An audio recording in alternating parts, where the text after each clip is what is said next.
Magandang araw sa inyong lahat.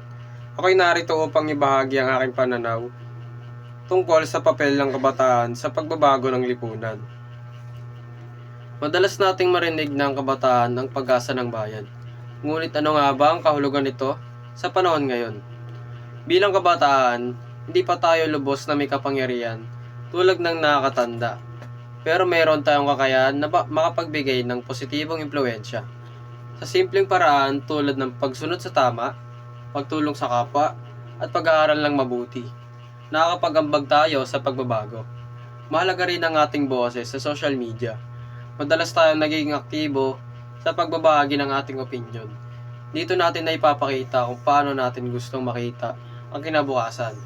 Kung gagamitin natin itong ng maayos, nagiging paraan nito para may parating ang mga isyu na dapat bigyang pansin ng lipunan. Higit sa lahat, sa ating murang edad, natututo tayong kumilos ng may malasakit at disiplina.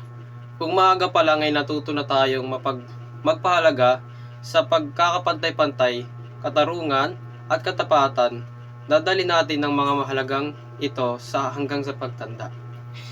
Naniniwala ako na may mahalagang papel ang kabataan sa pagbabago ng lipunan. Hindi natin kailangan maging makapangyarihan para makapagambag. Sapat na pagiging mabuting halimbawa sa ating pamilya, paaralan at komunidad. Sa huli, ang pagbabago ng lipunan na hindi agad-agad nangyayari. Nagsisimula ito sa maliit na gawain ng bawat isa, lalo na ng kabataan.